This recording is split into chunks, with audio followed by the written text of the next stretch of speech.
This podcast is a Radio Mike original production. Head to radiomike.com.au to find out more.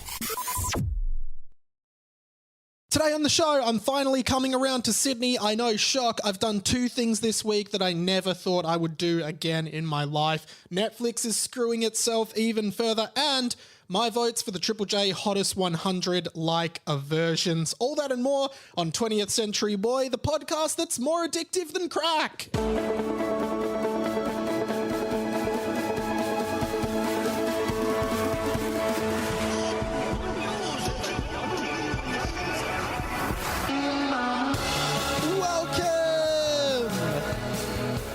To 20th Century Boy. My name is Michael Mouse, and this is the inside of my mind. Not sure if I've done Michael Mouse before. I do have a list of all the I start each show, by the way. Welcome to the show. If you're new, welcome ×2. But I start each show with a different just name. Obviously, my name is Radio Mike. It's on the title of the podcast. There's no confusing that, but Michael Mouse is just one of many names I use, and I just change them every week. You're welcome to submit one in just to give I always used to say it's kind of like on The Simpsons, how every episode of The Simpsons in the opening credits, there's like a chalkboard gag where Bart's writing something on the chalkboard. There's a couch gag, different things. Just keep some variety, keep some excitement, so you know every time I start this show, there's going to be a different name, and you're like, I wonder what name he's going to use this week, and that's fun. Welcome to the show, though, 20th Century Boy, the conversations you wish you were having about the stuff that no one else cares about. Oh, boy, it's been a really busy period, which led to no show last week. And went up to Sydney, actually, which I'll talk about in a bit, to record the next season of Hamish and Andy's Remembering Project. Really, really good fun. But yeah, it has been a really busy few weeks with lots and lots on, which means haven't been able to give my own stuff a huge amount of love, which is always a shame, but that is just the constant kind of battle you go through as a creative that doesn't make money. The artists struggle. Well, I do make money, but just not from this. Do make a little bit on the Patreon, though, and thank you so much. Get the Pat and Mike show every Friday, an extra podcast with me and producer Pat. Patreon.com/Radio Mike, $4.50 a month to get the bonus podcast, and it is well worth it. Or if you just want to donate any bucks at all, $1 a month. But yeah, would love to have you on the Patreon to help support the show if you like it at all. Saw this really cool thing. Wanted to start, saw this cool little quote about podcasts, because I love podcasts. I listen to so many, and I think for me, podcasts are a very companionship style medium. And I think I've talked about this before. Like, podcasts are almost the one thing you can do when you're doing something else. Like, you can listen to a podcast while you're doing your chores at home, cleaning, doing the dishes, going for a walk, on public transport, on a plane, whatever you're doing, podcasts can be there for you, right? Saw this really cool quote. Don't know who it's from. Oops, so unprofessional not quoting them. Podcasts are the one type of media that accepts you have a life. YouTube strives for full engagement 100% of the time. TikTok has another video if you're bored for 2 seconds, and anything written needs your entire focus. Podcasts fit into your life rather than consuming it. And I think that's so true. That's really why I love podcasting so much, because it's a companionship thing. Like, people listen to this while they're doing other stuff. Send a message in, radiomikepod@gmail.com. What do you do when you listen to this pod? Sometimes I listen to podcasts to fall asleep. Often I'll listen to them on my walk, stuff like that. And I think it's really good that podcasts are that, and you can listen to them anywhere. Okay, made a big claim in the top of the show. Long-time listeners of the show, you will know that one of my biggest enemies in the world is the city of Sydney. If you've been following this pod, every year, a couple times a year, I fly up to Sydney for work. And it's actually a rule on this show that I would never voluntarily go to Sydney. For me, Sydney is only a work-based city. I hate the city so much, I would never voluntarily go there. And went up to Sydney last week for the Remembering Project. Had a good time. And I might be changing my tune on Sydney for a few reasons, but I'll tell you the bad first, because I actually, really, I didn't want to do anything. I just wanted to, once we'd finished work, go back to the hotel, go to bed, watch some TV. Didn't want to do anything. But friend of the show, Patrio Whitey, who is one of our executive producers on Patreon. Thanks again, Patrio Whitey. He actually was up in Sydney. He was like, dude, let's hang out tonight. It's great. Got dinner with Whitey, had a good dinner, and got some Japanese food, talked to the waitress. Was really fun. Had a really good night. And then it was sort of late. I had work the next day, but Whitey, who's always a bit of a cheeky kind of guy, goes, nah, like, let's walk to the Sydney Opera House. Let's go to the Opera House. And it's probably like 9 o'clock. And I was like, oh, but I was enjoying the conversation with Whitey so much. I was willing to go to the Opera House with him. Of course, Sydney Opera House and the Harbour Bridge right next to each other. Beautiful sights there. And like, I guess the most iconic part of Sydney and possibly Australia as well, the Opera House. Just such an iconic building, right? Compared to Melbourne, where we've got Federation Square and Flinders Street Station. Fed Square, commonly known as one of the ugliest buildings in the world. Sydney Opera House, quite beautiful. So I'm like, all right, I'll walk with you to Sydney Opera House. Terrible decision, because as I know from over the years going to Sydney, for some reason, and I don't know if other people experience this, but it's just like every single road in Sydney is uphill. Even if you've gone downhill first, even if you've gone uphill on the way to something, for some reason you won't go downhill the way back. I don't understand why or how. It's just the situation. And that was the case getting to the Opera House. And you would think that, you know, I feel like in Melbourne, if you wanted to go to Federation Square in the evening, you could get there so quickly, so easily. Get on a tram, a train, anything, you'll get to Fed Square. Whereas in Sydney, getting to the Opera House was one of the most painful experiences of our life. We are walking around like bloody headless chooks, just going uphill everywhere, trying to figure it out. I actually took some voice memos on the night. Here's me and Whitey just trying to get to the Opera House. Hey guys, I'm in Sydney with Whitey. Hi. We are really struggling to just get to the Opera House. Mike took me down a dark alley. It was really concerning. I tried to hold my hand. And Whitey, what are we about to walk up? Explain to the listeners what we're about to walk up. Well, it seems to be a path, just like all the other paths in Sydney, that are uphill and lead to Westfield. In fact, in Sydney, all paths lead to Westfield. We are about to walk up another hill. And I did say to Whitey, we are currently, the whole way to the restaurant we had dinner was uphill. And when we left, I said, you know what, Whitey, I guarantee you, even though we walked uphill the whole way here, we will not walk downhill to get back to where we were. And that is true.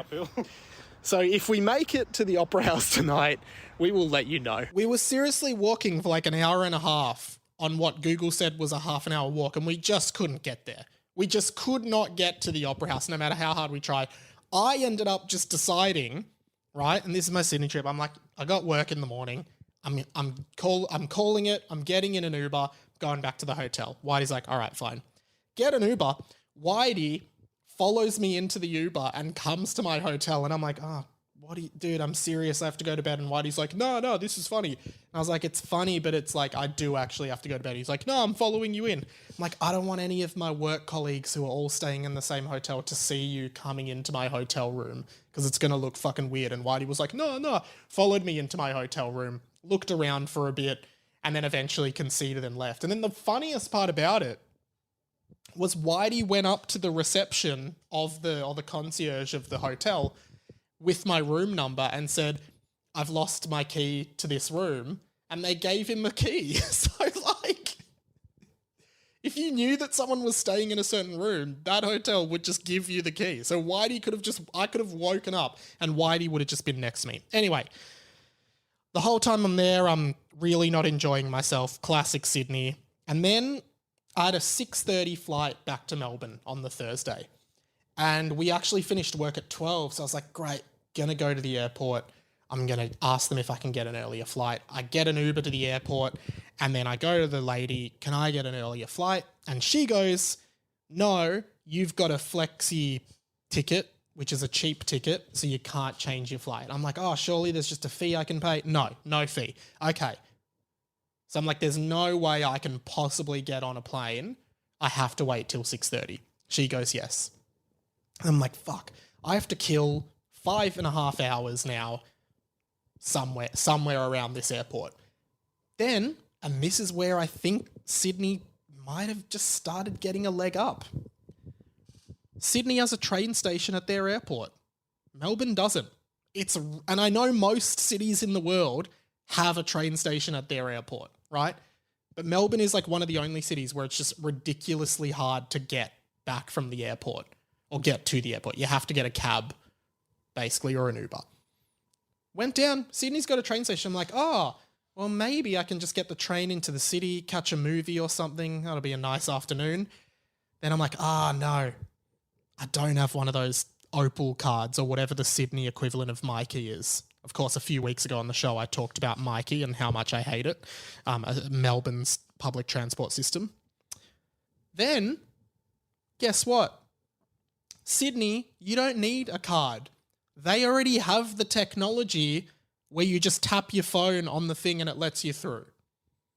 And what I love most about this is that here in Melbourne, they're like touting, they're flaunting it like we're going to be like the most up-to-date technology in the world. It's going to be so good. We're going to be so ahead. You're just going to be able to tap your phone, go straight through.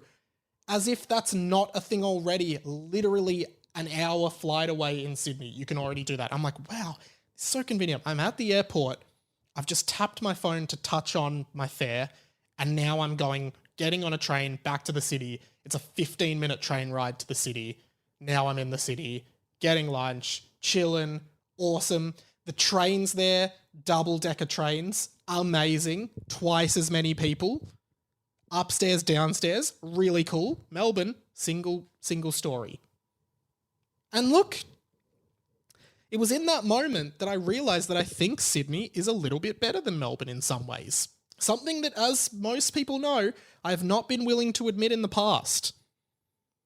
It was just, and then when I had to go back to the airport, just get on the train. Got out at the airport, I'm there, I get on my flight, I'm home. Fuck yeah. I'm coming around on Sydney, guys. It's crazy. While I was in Sydney as well, there was a big fire. There was this big fire to like a derelict building in the city, and I just saw it, filmed it, put it on Twitter, got a call from 3AW to do like an on-the-ground report. And I was like, I don't know, there's just a building on fire. I took a video of it. It was really scary though. Not to be insensitive, but sorry, this might sound insensitive, but hear me out. Had like 9/11 style vibes, only in the fact that it was like, it reminded me of those images of 9/11 where the thick, smoggy black, that dark, ashy black smoke just filling the skies, and you're just looking, being like, what is going on? Like, is this a bigger deal, or is it just a building that's on fire? Luckily, luckily, comparatively, it was just a building that was on fire. It was on the news and everything. But apparently some kids got in there and lit it on fire, but a lot of people seem to think it's insurance fraud because the building was not insurance fraud, but the building was heritage listed, and developers who owned it couldn't do anything to it, so they set it alight, all allegedly. But yeah, it was pretty scary. It was just, imagine just looking onto the horizon, like maybe a kilometre away, and you just see this thick black smoke and a burning building in the middle of the city. It was really scary. And I was like, I wonder if like the trains are going to be running. Like, am I going to be able to get to the airport? It was all good. But yeah, I've done two things in the last few weeks that I just never thought I would do again. And I realized that I have an addictive personality, and these two things are kind of the greatest example of that. The first one is I've become addicted to a reality TV show on free-to-air TV. I was going to ask as well, are there any radio mic completionists out there? Are there any of you listening that think you've heard everything I've ever done? Because I've like guested on a lot of podcasts, and there's a playlist on Spotify with all my podcast guests and stuff, and I do a radio segment. I've been on Hamish and Andy, Toph. Like, I've been on all these different shows and stuff. Is there anyone that thinks they've caught everything I've ever done? Or who thinks they've caught most of the radio mic canon? Would be interested, because obviously each week I do a radio segment on 3AW talking TV and with Dee Dee Dunleavy, and generally Dee Dee chooses the show. And this week, a few weeks ago, we chose a new show on Channel 9 called The Summit, and I was hooked from the first episode. It is like, and I am so, I'm one of those like edgelords that's like, fuck commercial TV. I hate commercial television.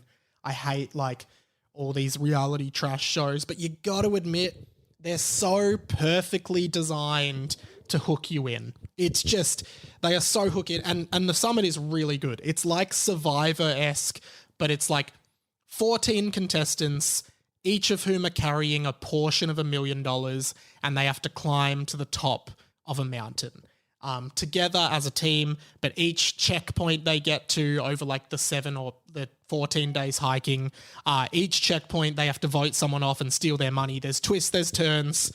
It is such an engaging watch, and it's edited in a way that just forces you to keep watching. Like, you just can't miss it. And I've been watching every episode. It's like the TV show I've given the most time and attention to in the last few weeks is this reality TV show on Channel 9. It is amazing.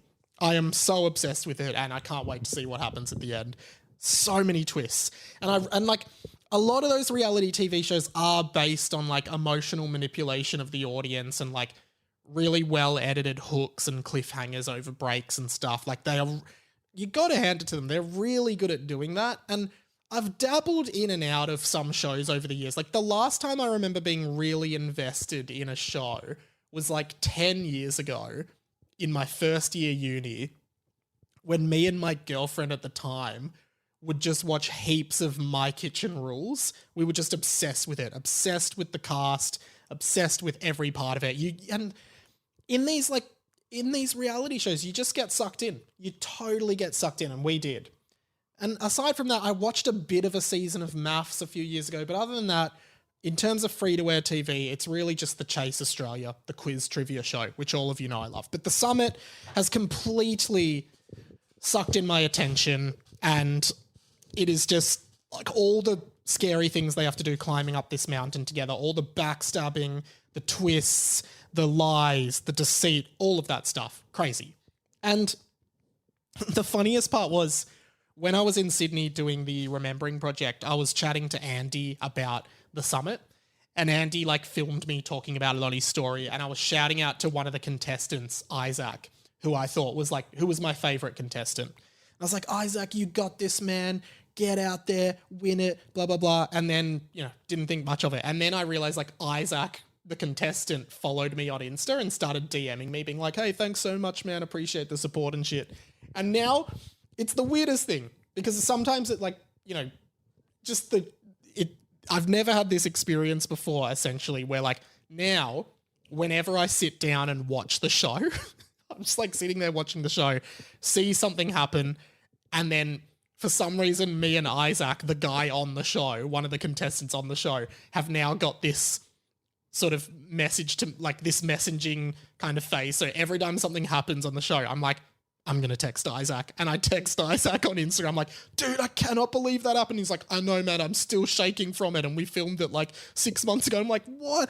That's the biggest twist. He's like, dude, I know, keep watching. It gets weirder. This episode's crazy. So basically like, imagine you, I guess like some people might be able to do this, but like imagine you're listening to this pod and you're just texting me while you're listening, which I guess people do. And I'm totally open to it. Just send me messages, live react while you're listening. But it's like, imagine you were watching like Keeping Up with the Kardashians, and while you're watching it, you're just texting Kim Kardashian like, wow, can't believe Kanye did that. Can't believe Khloe said that. Crazy. And she's just like, yeah, I know. Can you believe it? And like, Isaac, love this guy. He replies straight away. It's like he's waiting on his phone for me to message when all the big stuff happens on the show. And I never thought I'd be in this situation, watching a reality show, texting the guy on the show. And I'm like, no spoilers, man. Like, I'm so addicted. I do not want to know what happens. He's like, all right, like it gets crazy. Yeah, I've been loving The Summit. the other thing I've been doing that I never thought I would do again on a similar note is I've been addicted to an iPhone game. The last iPhone, my history with iPhone games, and I think because I'm a sort of old school gamer, like I grew up playing proper video games, I always thought the iOS or like the mobile gaming phenomenon I always thought was really cheap and tacky, and the way it's like free games but you can basically pay to win, like the more money you put into it the easier the game is, and it's all basically set to a reward system in your brain and slowly releasing dopamine for you, and then if you can't do it you just pay 99 cents, that kind of thing, right? The only iPhone games I've been addicted to, again, 2012 in my further maths class at school, used to sit next to this guy, Jacob Clements, lovely guy, and I didn't have an iPhone. All the kids at school had iPhones in 2012. I didn't. We were too poor. I had some shitty, like, Sony Ericsson slide phone. Fuck. And Jacob Clements had a iPhone, and he used to play this game called Ski Safari. Don't know if anyone's played Ski Safari. Shout out if you had. Was so addictive. We used to all take turns on his phone during class, and at the end of that year when I finished high school and got my ATAR, my parents bought me an iPhone. And the two things I wanted to use more than anything were Snapchat and Ski Safari. And I just went crazy on Ski Safari. Then in first year uni, I played a lot of Candy Crush like everyone and got over that pretty quick. But randomly, I think it was because I was flying to Sydney. I was just like, you got to like download some game on your phone that you can play. Downloaded the number one game, and it's called Survivor.io, and it's like this, I don't know, this, I don't even know how to describe it. Like you're fighting zombies and you like shoot, or you get all these weapons and upgrades and stuff. And it's like so beyond addictive. You could play this all day, and it is specifically like I said, designed so that you lose a few times, but each time you just get a little bit stronger, and then eventually you beat the level, then you go to the next level, and then you start all over again. You lose, you upgrade your equipment, you get more coins, you buy more stuff, you upgrade your gear, you get keys and unlock abilities, and then you start again. So addictive. It is wasting my whole life, and I think it's like, I don't know, I'm really considering deleting it, but it keeps pulling me back in, and I just never thought I would play an iPhone game again. I genuinely never thought, yeah, I could get addicted to an iPhone game, but here I am. Seriously, the amount of like psychological hacks these game developers are using to reel us in, because that game, like, you just get so close to winning and then you die and you're like, I have to play again. And you sink another 15 minutes in, you die again. You're like, oh, I did slightly better. Now I'll upgrade my equipment again. Now I'll play again. And then you just, sometimes I feel like you have to think, oh, maybe I'm just sort of, maybe this is all just like, this game actually isn't good. It's just deliberately addictive, which I think is true. Like, I think it's a fun game, but I don't think it's actually that good of a game. And I think it's all the same stuff every time, but there's just this artificial difficulty climb. But anyway, it's been crazy. Maybe during stressful times, my addictive personality gets stronger and makes me get addicted to a reality show and an iPhone game. Netflix, of course, under huge fire at the moment because they have officially begun password sharing cancelling. Password sharing cancelling. They've basically, if you log into Netflix, it goes, hey, this isn't you're not at this address. You don't get to use Netflix anymore. And again, this comes up every few months on this show. Netflix, all these streaming services, oversaturated, overdone, too much content. Everyone's over it. Netflix, not doing yourself any favors again. Just making it harder for people to care about your service. And it's a shame. But I do think it's just such a saturated market. You've got Netflix, Binge, Disney, Paramount, KO, Binge. Did I say that? I don't know. Paramount. I did that one. You've just got so many, and they're all competing and they're all putting out content. And I think the saddest part about it is they're all putting out really good content, but no one could possibly watch all of it. You're just like, now I just like watch the first episode of every show that people are talking about it, just so you can be in the conversation when people talk about it. But I'm like, how could I possibly watch all these shows? How could you be watching Beef, Succession, all the other ones that people are talking about? I literally just watch like How I Met Your Father, and sometimes I watch the new episodes of The Simpsons, and that is like pretty much it. I just don't have time to watch anything else. There's so much I want to watch, but I just don't have time. But here's the thing. Got this message from Patrio Georgina, long-term listener of the show. Mike, how are you going? So happy Harry Potter and the Boys is back. It is back. Check it out. Even more excited to hear there's going to be another live show. There is probably going to be another live show later in the year. Would love to see you all there. Question. Would you consider doing a Patreon episode about Plex?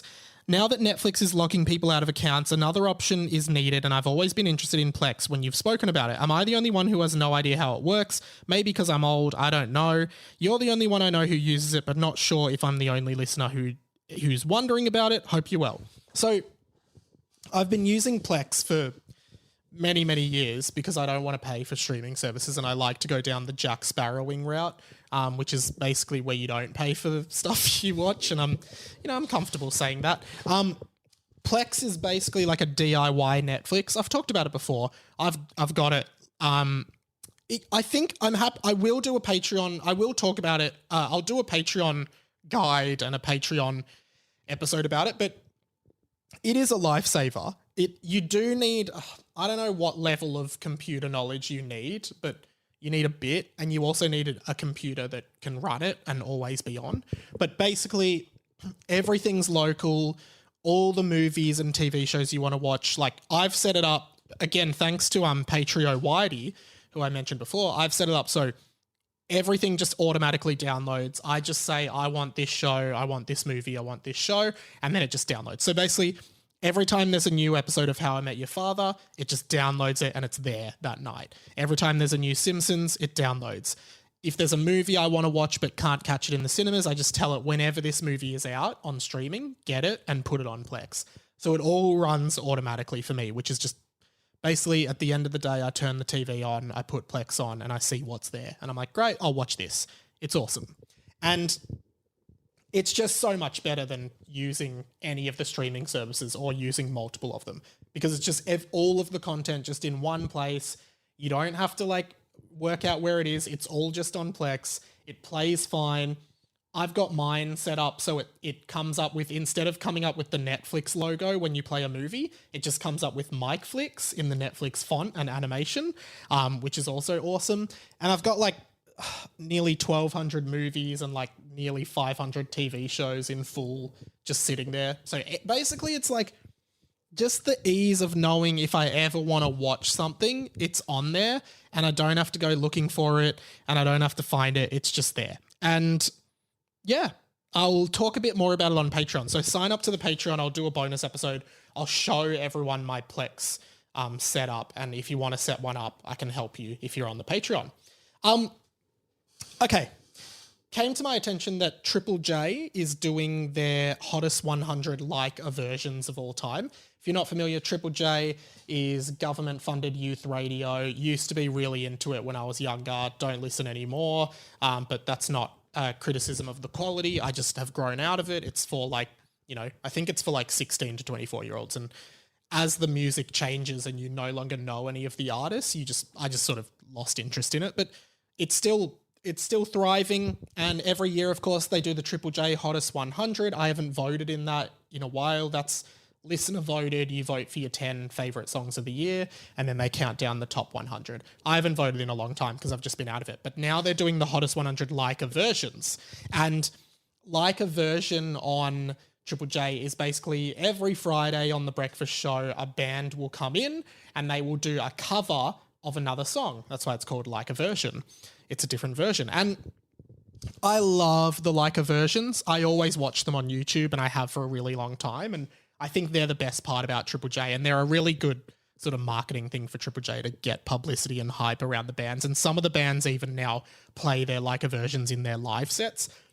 And so I wanted to vote on these, and I thought it'd be fun to count down my top 10 on the podcast this week because there are so many good ones and it was really hard to choose. And I think the one thing about a cover when it comes to music, the one thing about a cover, and I'll talk about this when it comes up in the ones I've choose, I think covers, particularly when they're not just sort of straight covers, like exactly the same, done in the exact same style. I think covers, when they have a stylistic shift and a little bit of a, difference of instrumentation or a different kind of arrangement, they can really bring out a side of a song that you already love that maybe you didn't realize how amazing it was. Like particularly lyrics. Sometimes if a different singer sings someone else's song and sings it a bit differently or has a different style of voice, it can just make some of the lyrics can just resonate harder with you, or just the whole style can change a song's meaning or appeal to you. And I think a lot of the ones I chose kind of have that vibe. And I'm sure these 10 could definitely change to it. There were a bunch on my short list that I didn't vote for, but I thought there's one clear front runner that I definitely had to talk about, and I think this will probably win. I'm not 100% sure, but I think it'll definitely be in the top 5. And that is the amazing and incredible DMA's cover of Believe by Cher. Do you believe in life after love? I can feel something inside me say, I really don't think you're strong enough now. Do you believe? I think, first of all, I remember when that aired on Triple J, because these would air on the radio, and Triple J used to be my alarm when I was at uni. This is 2016, I think, and my alarm went off at whatever time it was, and I heard, DMA's is doing a version, and I was still half asleep, as I always am. Like, my alarm goes off, and I'm one of those people who sets like heaps of alarms. Alarm goes off, and DMA's are like, we're doing Believe by Cher, and I was like, what? And then they come out with that, and go and listen to the full thing. It is the most beautiful arrangement of that song, which is a phenomenal song to begin with. Don't get me wrong. That like really upbeat auto-tuned pop, Cher's voice, and it's great. But then they just bring out this, and I love DMA's as well, one of my favorite bands of all time. And they just come out with this soft rock, beautiful, kind of soothing version of it. Do you believe in life after love? I just thought it was incredible. And I think that's exactly what I mean, like having a unique arrangement of a song, just like the whole vibe of that song changes. Like it still is that song, but it just has a different vibe. You appreciate it a bit more. It's soothing, it's calm, but there's so much emotion in the vocals and the instrumentation, and I love it. So that's my number one. The rest are just in a random order, I think. And this one, which is a bit of a wildcard one, which was by a group called AB Original, which was fronted by Briggs, who's an Indigenous rapper in Australia, and they did a rap cover of Paul Kelly's song Dumb Things, and Paul Kelly was there playing the chorus, and then they rapped over the instrumental that they were playing. It was awesome, and it also had a great political message of, talking about Indigenous issues in Australia coming from a group that was, two Indigenous Australians, and Paul Kelly was incredible. It was awesome. Sending the clowns, they're black facing, they're locking our cousins, they're locking our brothers, but they ain't leaving the station. The date's changing. In the middle. Pretty sure they had Dan Sultan doing the backing vocals with Paul Kelly there and playing guitar. Incredible. One of my favorites of all time. Just so powerful. And taking that song, that Paul Kelly song, and Paul Kelly is just such an iconic Australian singer-songwriter who has such a great history in Indigenous rights and stuff, and then bringing him in to do this new version of the song as a Leica version, perfect. June Rats, a pop punk band here in Australia, recently did an incredible cover of The Angels' Am I Ever Gonna See Your Face Again? Am I ever gonna see your face again? No way that fucks my life. Am I ever gonna see your face again? No way that fucks. Love the original song, and I do think that like that song and that lyric, Am I Ever Gonna See Your Face Again, is so heart-wrenching and heartbreaking, but because it's in such an upbeat rock song, it doesn't communicate that like in the way that I read it. And then obviously this one's pretty similar to the original, but I just love the Dune Rats, and I think Alex Leahy was in there as well, doing such a just such a great, fun, pop punky kind of cover of it. It's amazing. Great Gable, another band that I don't know too much about, and a lot of these I honestly don't know heaps about, but Great Gable, I've heard a couple of their albums. Again, recently did this incredible cover of the classic Owl City song Fireflies, which I actually think is such a beautiful and interesting song that's like this synthy, you know, bubbly kind of song, but then they just did this almost like stripped back indie rock version of it, and I think the vocals just nailed it. And I'd like to make myself believe that planet Earth turns slowly. I just like, again, it changes the vibe of the song, and the original's such a good song, but then this just indie rock stripped back version of it with these vocals, these glistening vocals, is so good. Continuing, a guy called Fergus James, again, don't know much about him, but he covered Benet's song Soaked. Again, love the original song. Benet, of course, a female singer, putting a male voice to it as well. I love this one as much as I like the original. Soaked up in my brain for another day. These things I'm trying to say get drenched and swept away. That's the truth. Soaked up in my brain. I just think that funky bass and just having a little bit of a different beat to it really changes the song, really, I don't know, brings out a new side of it. And again, both are amazing, but yeah, just thought that was incredible. Gang of Youths, one of my favorite bands, doing a version of All My Friends by LCD Sound System. One of my favorite bands covering my favorite song in the world. That's how it starts. We go back to your house. You check the chart. Incredible. Love it. Just such Gang of Youths, just so amazing. And then Sticky Fingers, who I know are like a controversial band, particularly in the Triple J sphere, but Sticky Fingers' cover of DMA's Delete, I always thought was incredible, almost as good as the original as well. Don't you leave my baby. Don't fade us still.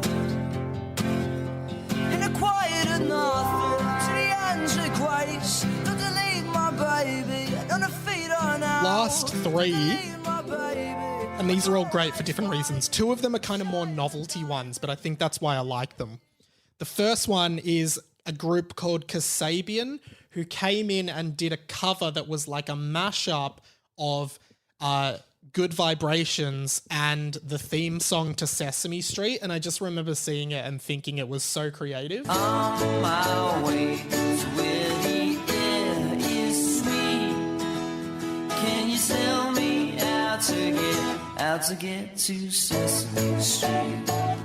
How to get to Sesame Street. Genuinely just thought that was so much fun and so good. And then more recently, a guy called Grant Perez, who I have, again, don't know much about, but should listen to more of him, did an incredible cover of the song Teacher's Pet from the movie School of Rock. Was so surprised when I saw it, and genuinely this is probably one of my favorites of all time. Well, if you wanna be the teacher's pet, baby, you just better forget. Rock out no reason, rock out no rhyme. You better get me to school. And I think some of the bands often try to do stuff that's a bit out of the ordinary or unexpected or a bit novelty in hopes of going viral, because some of them do go really viral. But finally, and again, this is probably top three, and this is one of the ones that I think just so perfectly encapsulates what I was saying about covers, that like an already incredible song can find new meaning with a new arrangement and a new vocal style and etc. Yellow by Coldplay, such a beautiful song. But then King Stingray, another Indigenous rock group from here in Australia, did a version of Yellow. And I just thought having the didgeridoo droning behind and having this completely Indigenous Australian inspired piece of music to a song we already know and love, and even even the yellow, which, the Indigenous Australian flag has the yellow sun in the middle of it. And I just think everything about this worked. And I just thought it was such a beautiful showcase of Indigenous Australia. Look at the stars, look how they shine for you, and everything you do, and they are all yellow. I came along. I highly encourage you to watch the full video of that. It is genuinely such an incredible thing to watch, and I just thought it was amazing. So, yeah. All right, we've got one more segment I want to do, which I haven't done for a while, and maybe some of you might know that, yes, this is a segment I do when I haven't got as many ideas as I'd like to, so it's time to do this. Sit back and relax and enter the inside of my mind. These are Mike's Tweets of the Week. Yeah, it's Mike's Tweets of the Week. I'm pretty active on Twitter. Give me a follow at It's Radio Mike. Would love to, to have you there. I just read out some of my favourite tweets. My tweet game's been a bit off, and often I post some of my tweets to the Instagram at TCBpod, but haven't been doing that just because I've been so busy. Hopefully that starts up again soon. But here are some of my tweets over the last few weeks that I just thought were funny, interesting, unique, quirky, whatever. May 13th, Radio Mike tweets, Subway is so funny how you buy a big boy sandwich, but then they ask you if you want a cookie. It is funny because, you're getting this big foot-long chicken classic sub, and then you get to the end, and I guess in fast food, it's like, would you like fries with that? But at Subway, it's just like, do you want a cookie? And you're like, the inner child in you wants to be like, yeah, I do want a cookie, choc chip please, but then the adult in you is like, no, I'm just getting a sandwich for lunch, I don't need a cookie or 6 cookies for $4 or whatever the deal is. Anyway, also May 13th, there's 2 tweets in one day. Satan, the Christians won't like this. Satan is actually the protagonist of the Bible. He doesn't like how God's running stuff, and he's like, I'm going to start my own afterlife. And, I always think about this with Satan because, and I guess this is the point of the segment, just for me to riff off the genius behind these tweets. Satan, we all think that Satan is evil, this evil guy, right? But he used to work for God. That's the story. Satan was Lucifer, one of God's angels, that was like, hey, God, I don't like what you're doing. I'm going to do my own thing. Goes and starts hell. Now, we're told that Satan loves to torture and kill everyone, but or make people suffer for all eternity. But when you think about it, Satan hates God. So why would Satan punish all of the people that are going against God's will? Because those are the people going to hell. Wouldn't Satan be like, hey, thanks so much for getting around the Satan values. Welcome to hell. It's pretty chill. Look, heaven's pretty good as well, but we like to think hell's good. Wouldn't Satan be more interested in eternally torturing God's people in heaven, not the people that have... Anyway, food for thought. Let's keep keep on the tweets. May 15. Names that I am certain no child currently has. And this is interesting. If you know someone with one of these names, let me know. 1. Graham. 2. Gladys. 3. Jeffrey. 4. Craig. 5. Dennis. And 6. Floppity doppity doodah. And that's sort of the twist, because they're all old names, but then also no one probably does have the name Floppity doppity doodah. So that's the joke there, if you get that. Anyway, let's do this. The plug. Oh god, if someone is out there named Floppity doppity doodah, please get in touch with the show. And if you are pregnant right now, or you're expecting a child, consider being the first floppity doppity doodah, because I wonder if they would ban that name. Anyway, the plug.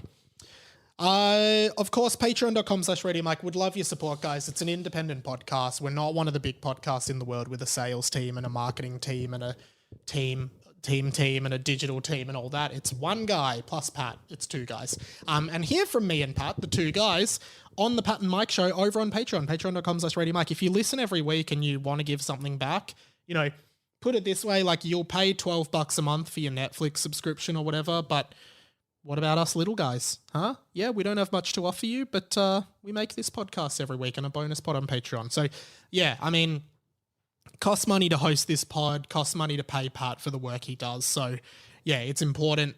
If you like the show, I'd love for you to sign up. Harry Potter and the Boys every Tuesday. Me and Sammy Garlip are back with book 3 of my Harry Potter fan fiction series. That's been so much fun and so funny, so I hope you tune into that. I'll put links in the description of this podcast. I was a guest on this podcast by a friend of the show, Mikey D, called the Sharehouse Pod, talking about sharehouse things. That was really fun. Would love for you to listen. And then I think I'm popping up on the Hamish and Andy pod this week, and then 2 Guys, 1 Cup each week. I do a little bit of Mike's Bigger Year of Footy, so please go and listen to that and support that as well. Follow me at radio.mike, Instagram, Twitter, subscribe to the YouTube for clips, all of that stuff. You know it. Thank you so much for listening, guys. I'll see you next week. My name's Radio Mike. This has been The Inside of My Mind. Catch ya.